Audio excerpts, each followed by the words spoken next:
let's discuss the major Sharia prohibitions. The following are the major prohibitions in Islamic law or Sharia. The first one is the prohibition of interest or riba. We should bear in mind that riba is earning money from money. It is fixed and positive depending on the amount and time of the loan. And riba is originally prohibited in all three Abrahamic religions, such as Christianity, Islam, and Judaism. Riba, usury or interest, has two types. The first one is riba al-nasiha, which is the main type of riba, and it is the interest paid on loans. The second type of riba is what we call riba al-fadl. That is exchanging same type of goods, smaller amounts of superior quality with larger amount of inferior quality. So the exchange of smaller amounts of superior quality with larger amount of inferior quality is also a form of riba. It's not just the interest payment on loans. Also, the money exchanged with money in different amounts, or the exchange of money like commodities such as gold, silver, dates, wheat, etc.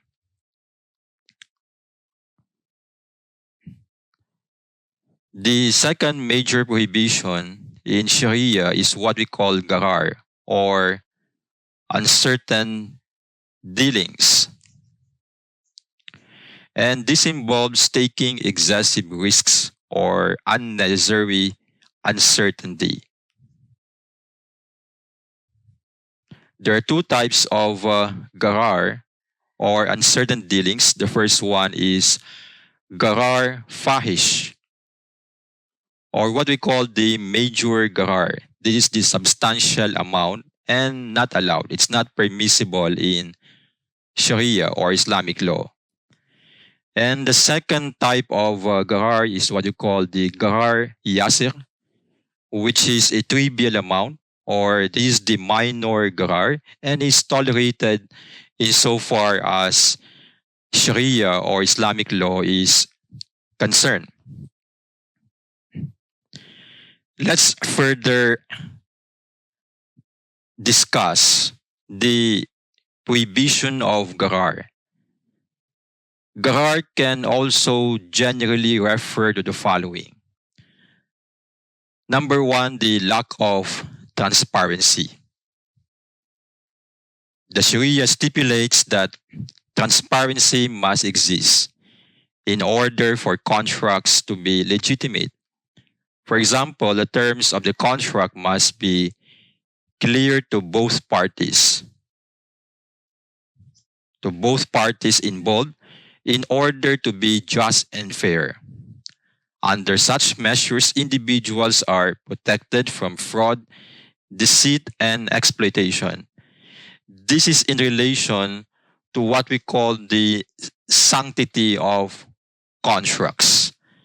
The Islamic law emphasizes that contracts must include transparency and honesty. Prices should be specified. There should be clarity of the delivery details, the quality of goods, the quantity of goods, etc. And the information should be available to all parties involved. And the outcomes of the contract should be free of ambiguity. So gharar also refers to lack of transparency. When there is lack of transparency, then there is gharar. And it is not allowed insofar as Sharia is concerned. Gharar also refers to deception or deceit. Also, gharar is when you sell what you do not have. Part of garar is selling what is not in one's possession. For instance, is the selling of the fish in the ocean which has not been caught yet, or selling vegetables that the seller is yet to purchase. However, as an exception to this rule is the salam contract, which relates to farm produce, which has not been harvested yet. However, in a salam contract, it is paid upfront and an agreed upon amount of goods must be delivered at a later date when the produce is harvested. And garar also refers to ignorance. That's why the buyer should have relevant information about the goods they intend to buy or the contract they intend to sign. Moreover, garar also refers to unspecified price. That's why the price of the sale should be stipulated. It also refers to unspecified dates. As for the delivery of goods, the price can be delayed or the goods can be delayed in delivery. Yet, this should be by mutual consent of the buyer and seller.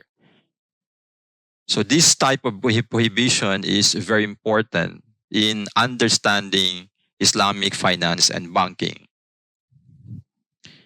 The third major Sharia prohibition is what we call the prohibition of maisir or gambling. It involves all kinds of games, games of chance, or dealings where one can gain significantly or lose all, depending on the way the deal moves. So those are the three major prohibitions in Sharia: the prohibition of riba or usury, the prohibition of garar or uncertain dealings, and the third major prohibition is the prohibition of maisir or gambling.